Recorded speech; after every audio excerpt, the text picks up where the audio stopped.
retrouve aujourd'hui donc pour une nouvelle vidéo. Comme vous l'aurez vu dans le titre, c'est la vidéo donc des 5 lectures que je vous recommande pour Noël. Alors au moment où vous verrez cette vidéo, il ne reste plus beaucoup de jours avant que ce soit Noël. Mais si jamais vous cherchez encore quelques idées lecture, je vais vous proposer donc 5 titres que voici. Voilà, on va commencer donc par le premier, c'est donc Nuit de Noël à Friday Harbor, donc de Lisa Kleypas. C'était donc une romance de Noël que j'ai lue il y a de très nombreuses années et que j'avais beaucoup aimé. Donc on y suit Marc qui s'occupe donc de sa nièce depuis la mort de sa sœur. Sa nièce a perdu la parole et en rentrant dans un magasin de jouets et en parlant avec la gérante de ce magasin, elle va tout doucement reprendre goût à la vie. C'est un livre que j'ai lu vraiment il y a très longtemps et j'en garde vraiment un bon souvenir. Et c'est un livre que je pourrais relire, c'est pour ça qu'il est toujours dans ma bibliothèque. Ensuite, c'est un classique de Noël, c'est donc Lettres du Père Noël donc de J.R.R. Tolkien.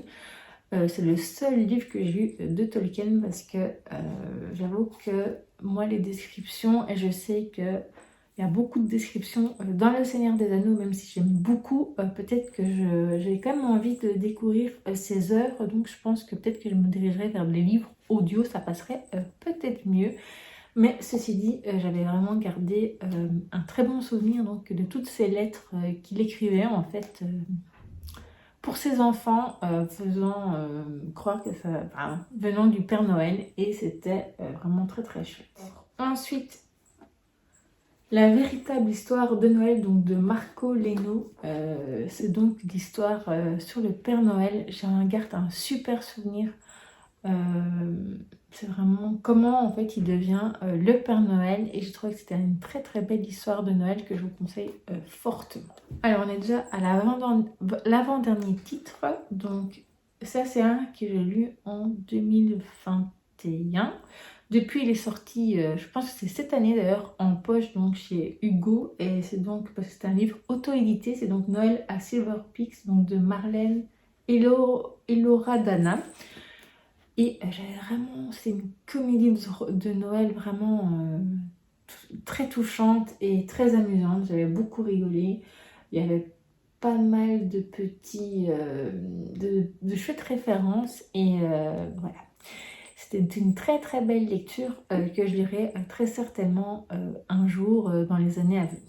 Et enfin, c'est pas vraiment une histoire qui se passe à Noël, mais plutôt le soir donc, de la Saint-Sylvestre, donc le soir du Nouvel An, à Times Square. C'est donc Une nouvelle chance de Debbie Macomber. Alors, de mémoire, je pense qu'il est ressorti, il a été réédité sous le titre Rendez-vous à Times Square, mais je vous mettrai la couverture quelque part pour que vous sachiez. Et là, j'avais vraiment adoré, c'était l'histoire avec des anges gardiens qui se mêlent un peu de la vie de deux personnes, donc un homme et une femme.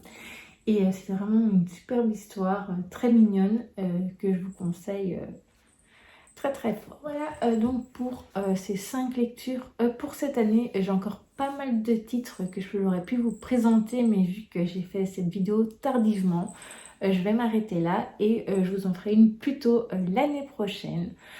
J'espère que cette vidéo vous aura plu et n'hésitez pas à me parler de vos 5 vraiment lectures incontournables de Noël, et je vous dis donc à très vite pour une nouvelle vidéo.